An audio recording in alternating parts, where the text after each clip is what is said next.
Chaque jour, des centaines de personnes passent devant le mur des déportés de la Sarthe installé devant la préfecture, mais sans vraiment y prêter attention.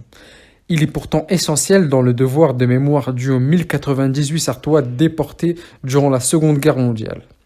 Les Sarthois se sont également illustrés dans la résistance à la déportation en accueillant et protégeant plusieurs centaines de Juifs pendant l'occupation. Cette découverte fait écho au thème annuel du Concours national de la résistance et de la déportation. C'est pourquoi nous avons décidé de retracer la vie de ces héros ayant sauvé des Juifs de la déportation pendant la Seconde Guerre mondiale à partir des données de Yad Vashem et du site Les déportés juifs de la Sarthe réalisé par Yves Moreau. Alors je me suis d'abord intéressé aux déportés juifs avant de m'intéresser aux justes. C'est dans cet ordre-là chronologiquement, parce que la première découverte, ça a été des amis de Tuffet où j'habite, qui en revenant d'Auschwitz m'ont présenté une photo d'une petite fille avec une poupée dans les bras, et c'était indiqué qu'elle habitait à Tuffet et qu'elle avait été déportée à l'âge de 6 ans à Auschwitz. Et pour moi, ça a été une véritable découverte parce que j'ignorais complètement que dans mon village, on y ait pu avoir un tel drame. Et c'est à partir de là que je me suis intéressé, que j'ai voulu savoir si elle était la seule déportée de Tuffet. Après, j'ai découvert qu'il y en a eu 23 en tout. Et puis par la suite, j'ai cherché ceux de la Sarthe. Voilà. Et donc, j'ai fait le recensement intégral de tous les déportés de la Sarthe. Et par la suite, j'ai vu que les gens qui allaient sur mon site me demandaient « mais pour les justes, il n'y a rien du tout ». Donc effectivement, ça manquait. Et donc, dans un deuxième temps, j'ai recensé l'ensemble des justes de la Sarthe et puis et des personnes sauvées. Voilà. À ce jour, la France compte 4206 justes parmi les nations. Un juste est une personne non juive qui a eu le courage, durant l'occupation, de s'opposer à la déportation en logeant, nourrissant et protégeant des personnes juives au péril de sa vie et sans attendre rétribution ou récompense en échange de cet acte de bravoure. Les justes sont désignés par une commission présidée par un juge de la Cour suprême de l'État d'Israël qui est chargé d'attribuer le titre de juste parmi les nations à l'issue d'une minutieuse enquête. Au cours d'une cérémonie officielle, un représentant d'Israël remet au juste une médaille gravée à son nom et portant une citation du Talmud. « Quiconque sauve une vie, sauve l'univers tout entier ». Honorer les justes est l'une des missions de Yad Vashem, fondée pour perpétuer les souvenirs des victimes de la Shoah. Dans les pays de la Loire, Yad Vashem est représenté par Marie-Aimée Hid. Nous l'avons interrogée sur les raisons de son engagement. Des années, j'étais journaliste à France Télévisions, à France 3. Je me suis intéressée pendant des années. J'ai fait de nombreux reportages sur les déportations, sur les Juifs de la Sarthe, et forcément, ça m'a amené à m'intéresser au sujet des justes, parce que quand il y a un juste, il y a forcément un Juif. Ça va de pair, si je puis dire. Et donc, je trouve que c'est un sujet qui me touche, parce que je trouve qu'avec ce sujet de la Shoah, on touche à l'incompréhension. Et moi, je suis dans cet état-là, alors que je travaille depuis des années sur le sujet. Je ne comprends pas. Je ne comprends pas la haine de l'autre. Je ne comprends pas non plus les événements du 7 octobre, parce que tout ça est lié.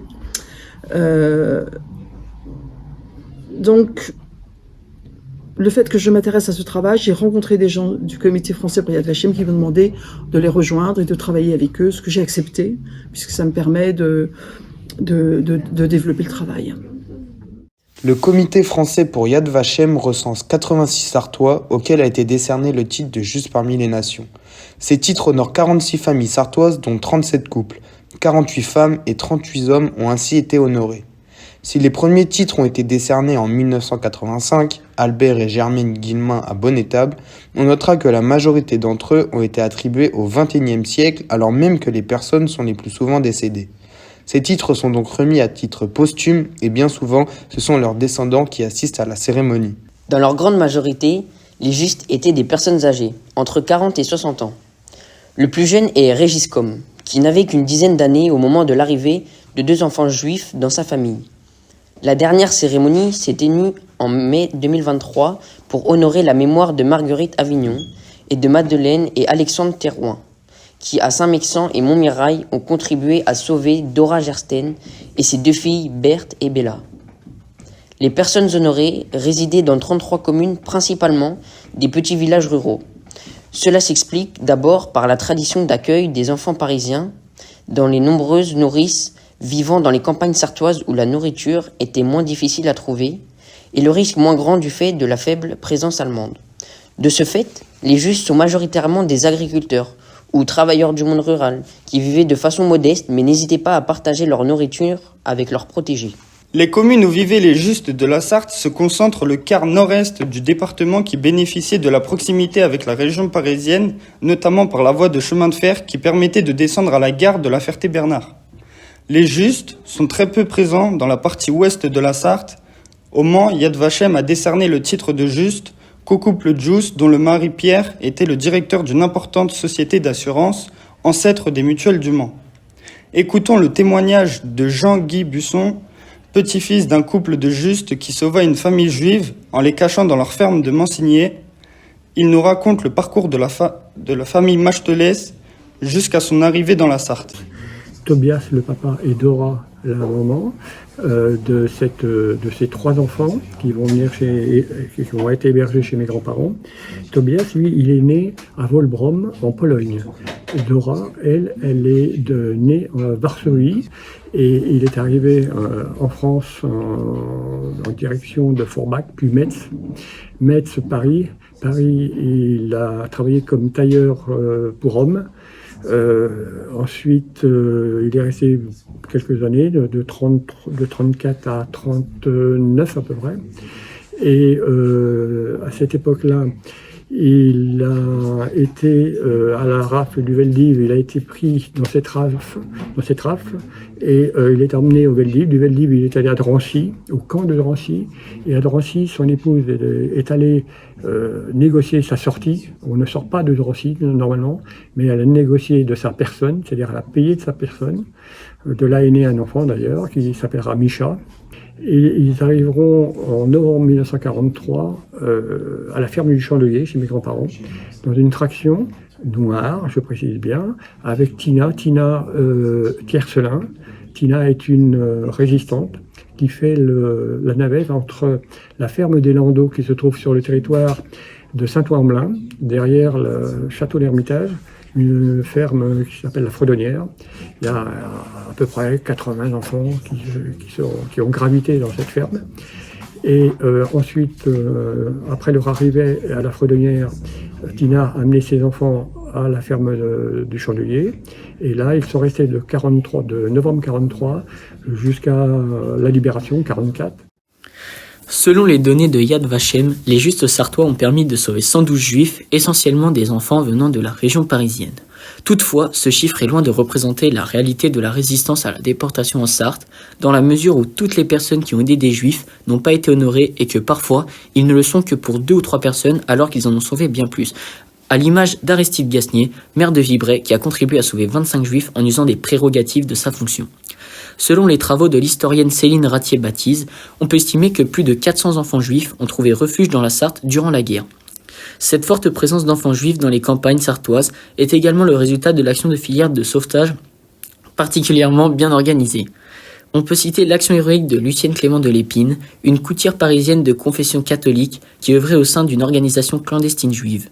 Elle allait régulièrement chercher les enfants juifs dans un orphelinat parisien pour les conduire dans les familles d'accueil à la campagne, principalement en Sarthe où elle plaça 104 enfants dans une 60aine de familles réparties sur 30 communes. La vie des juifs en Sarthe était relativement normale. Les enfants allaient à l'école tandis que les adultes aidaient aux travaux domestiques ou dans les champs. Il fallait toutefois faire une preuve d'une grande vigilance pour échapper aux dénonciations qui restèrent sans effet grâce à la vigilance de certaines personnes qui n'hésitaient pas à détruire les lettres de dénonciation. Certaines familles d'accueil n'hésitaient pas à franciser le nom et le prénom de leurs protégés ou à faire baptiser les enfants. Après la libération, les enfants cachés furent regroupés au château de Méhoncourt, au Mans.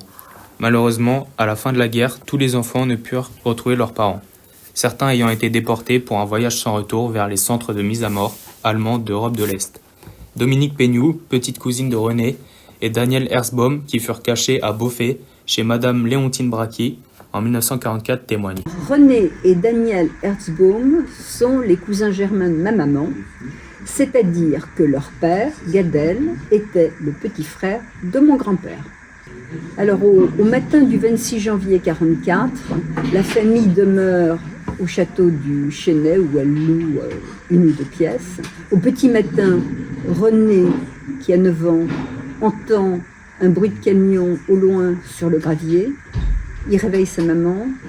Très vite, ils comprennent qu'ils vont être arrêtés. Elle fait fuir les enfants par la fenêtre en leur disant « Allez chez Madame Bracky, elle a promis de vous aider ».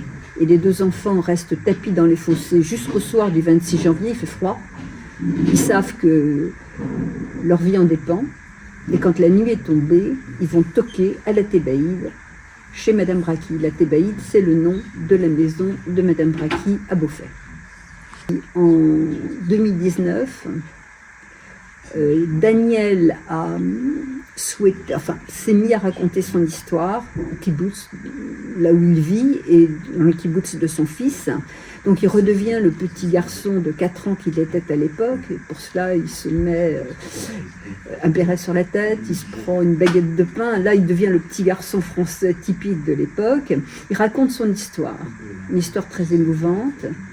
Le silence se fait et une main se lève dans l'assistance qui lui dit « Et pour ces dames qui vous ont sauvé, qu'avez-vous fait ?» Silence. Il n'a rien fait.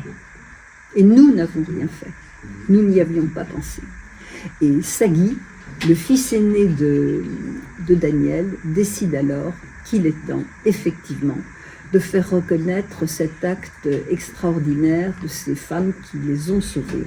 Et là commence le dossier pour faire reconnaître juste parmi les nations les 2 femmes qui les ont sauvées, Madame Bracky à Beaufait, Madame Gauthier à Paris. Pour finir, laissons Marie-Aimée Hide, déléguée régionale de Yad Vashem, nous conter l'histoire de Catherine Haas, qui échappa à la déportation alors qu'elle n'était âgée que de 3 semaines grâce au courage d'une famille de cornes.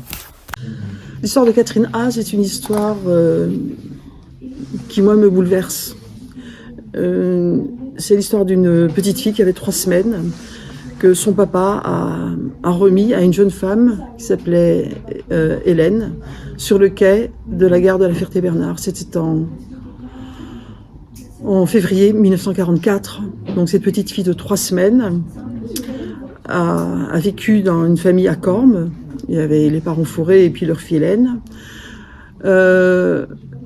Et puis Catherine n'a jamais connu son père puisque son papa a été déporté à Auschwitz et il a été assassiné et abattu lors des marches de la mort. La maman de Catherine a été à Auschwitz et en est revenue. Donc vous imaginez avec quoi elle a pu revenir, avec quelle blessure, avec quelle meurtrissure, dans quel état psychologique elle pouvait être. Et peut-être que cette petite fille a senti ça quand la maman est revenue, qu'elle est revenue la rechercher à Corme. Parce que Catherine, elle avait 18 mois à ce moment-là, quand la maman est revenue d'Auschwitz. Elle est retournée chez sa mère, mais elle a arrêté de s'alimenter. Alors, est-ce que cette petite fille a senti la souffrance de sa maman, en se disant, elle n'est pas capable de s'occuper de moi, je n'en sais rien, ce sont des suppositions. Et donc les médecins ont dit à la maman de Catherine, ramenez vite votre fille à Corme, sinon elle va mourir de faim. Et donc Catherine était tombée de l'anorexie du nourrisson. Elle est restée à Corme jusqu'à l'âge de 3 ans et après elle est retournée vivre avec sa maman à Paris, dans un milieu beaucoup plus aisé, parce que là elle a vécu à Corme dans la pauvreté et elle dit toujours que Corme c'est le plus beau village du monde.